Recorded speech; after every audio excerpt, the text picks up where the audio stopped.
নমস্কাৰ বন্ধুসকল, welcome to my YouTube channel Assam career job. আজি পুনৰ নতুনকৈ চাকৰি আহিছে RBI বিভাগৰ ফালৰ পৰা, যিটো RBI বিভাগৰ ফালৰ পৰা 2026 বৰ্ষৰ কাৰণে বহুত এটা ভাল সুবিধা আহিছে, সুযোগ আহিছে। 572টাকৈ ভেকেঞ্চি মুকলি কৰি দিয়া হৈছে। এই পদসমূহত আপোনালোকে কেনেদৰে আবেদন কৰিব, আবেদন কৰিবলৈ আপোনাৰ বয়সৰ সময়সীমা কিমান বিচাৰিছে, এডুকেশ্যন কোৱালিফিকেশ্যন কিমান লাগিব, লগতে আপোনালোকৰ সিলেকশ্যন প্ৰচিডিউৰটো কেনেধৰণৰ হ'ব, সম্পূৰ্ণ তথ্য এই ভিডিঅ'টোত আলোচনা কৰিম। সো ভিডিঅ'টো শেষলৈকে চাব, অলপো স্কিপ নকৰাকৈ। যদি ভিডিঅ'টো চাই ভাল পায় এটা লাইক কৰিব, আৰু মোৰ চেনেলটোলৈ যদি প্ৰথমবাৰ কাৰণে আহিছে তেনেহ'লে চেনেলটো ছাবস্ক্ৰাইব কৰি কাষতে থকা বেল আইকনটো অন কৰিবলৈ নাপাহৰিব, যাতে প্ৰতিদিনে জবৰ আপডেটসমূহ আমাৰ এই চেনেলৰ দ্বাৰা পাই থাকিব পাৰে।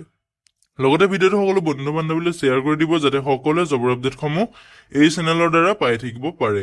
যিহেতু ইয়াতে দেখিবলৈ পাইছে RBI অফিচ এটেণ্ডেণ্ট ৰিক্ৰুটমেণ্ট 2026, ইয়াতে যিহেতু RBI বিভাগৰ ফালৰ পৰা অফিচ এটেণ্ডেণ্টৰ পোষ্ট মুকলি কৰি দিছে 2026 বৰ্ষৰ কাৰণে। 572টাকৈ পদ মুকলি কৰি দিয়া হৈছে। যিহেতু এইটো চেন্ট্ৰেল গভৰ্ণমেণ্টৰ চাকৰি হয়, যদিহে আপোনালোকে ইণ্টাৰেষ্টেড হয়, এলিজিবল হয়, যদিহে আপোনালোকে কৰিব বিচাৰে আবেদনসমূহ কৰি ল'ব পাৰিব। যিটো 572টাকৈ পদ মুকলি কৰি দিয়া হৈছে RBI বিভাগৰ ফালৰ পৰা। ইয়াতে অৰ্গেনাইজেশ্যনটোৰ নেম আপোনালোকে দেখিবলৈ পাইছে, ৰিজাৰ্ভ বেংক অফ ইণ্ডিয়া, যিটো RBI ফালৰ পৰা পদ মুকলি কৰি দিয়া হৈছে। পোষ্ট নেমটো হৈছে অফিচ এটেণ্ডেণ্ট।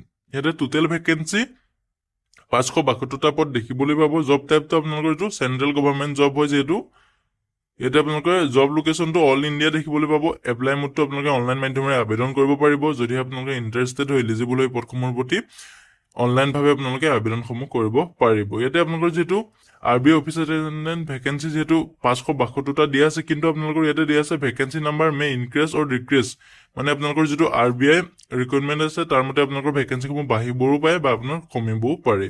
ইয়াতে আপোনালোকে নিজে চেক আউট কৰি ল'ব পাৰিব অফিচত আপোনাৰ কোনটো অফিচত কিমানটা ভেকেঞ্চি মুকলি হৈছে। ইয়াতে আপোনালোকে যিহেতু দেখিবলৈ পাইছে আহমেদাবাদত আপোনালোকৰ 29টা ভেকেঞ্চি আছে, বেংগালুৰুত আপোনাৰ 16টা আছে, ভূপালত আপোনালোকৰ 4টা আছে, ভুৱনেশ্বৰত আপোনালোকৰ 36টা আছে, চণ্ডীগড়ত আপোনালোকৰ 2টা আছে, চেন্নাইত 9টা আছে, গুৱাহাটীত আছে 52টা আছে, হায়দৰাবাদত আছে 36টা আছে, জয়পুৰত আছে 42টা আছে, কানপুৰ আৰু লক্ষ্ণৌত আছে 125টা আছে, কলকাতাত আছে 90টা আছে, মুম্বাইত আছে 33টা আছে, নিউ দিল্লীত আছে 61টা আছে, পাটনাত আছে 37টা ভেকেঞ্চি আছে। টোটেল আপোনালোকৰ 572টা পদ মুকলি কৰি দিয়া হৈছে। ইয়াতে আপোনালোকৰ ইলিজিবিলিটি ক্ৰাইটেৰিয়া দিয়া আছে, যিটো এডুকেশ্যন কোৱালিফিকেশ্যন আপোনালোকৰ মিনিমাম 10 পাছ থাকিব লাগিব, তেতিয়া আপুনি আবেদন কৰিব পাৰিব। যদিহে আপোনালোকে গ্ৰেজুৱেশ্যনতকৈ ওপৰত এডুকেশ্যন কোৱালিফিকেশ্যন কৰি থৈছে, তেতিয়া আপোনালোকে এই পদটোত আবেদন কৰিবলৈ ইলিজিবল নহ'ব। ইয়াতে আপোনালোকৰ বয়সৰ সময়সীমাটো দিয়া আছে 18 বছৰৰ পৰা 25 বছৰ বয়সলৈকে আপুনি আবেদন কৰিব পাৰিব। লগতে আপোনালোকৰ ইয়াত এজ ইলেকশ্যনসমূহ দিয়া আছে। SC STৰ হ'লে আপুনি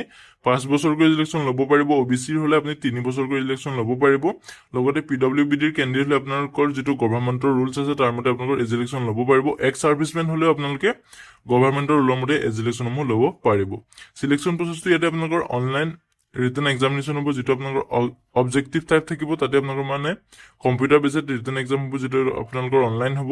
মাল্টিপুল চইজৰ আপোনালোকৰ কুৱেশ্যন থাকিব। ইয়াতে আপোনালোকৰ লেংগুৱেজটো দিয়া আছে, যিটো আপোনালোকৰ candidate must know the local language. যদি আপুনি গুৱাহাটীৰ কাৰণে এপ্লাই কৰে, যিহেতু গুৱাহাটী অসমৰ হয়, তাতে আপোনালোকে অসমীয়া লেংগুৱেজটো জানিব লাগিব, তেতিয়াহে আপোনালোকে পোষ্টটোত আবেদন কৰিব পাৰিব। লগতে আপোনালোকে অসমীয়া লেংগুৱেজতে আপুনি এক্সামটো দিব পাৰিব। ইয়াতে RBI অফিচ এটেণ্ডেণ্টৰ এক্সাম পেটাৰ্ণটো ইয়াতে দিয়া আছে। আপোনালোকৰ ছাবজেক্ট আছে, যিটো ইংলিছত আছে আপোনালোকৰ 30 নম্বৰ থাকিব, 30টা কুৱেশ্যন থাকিব।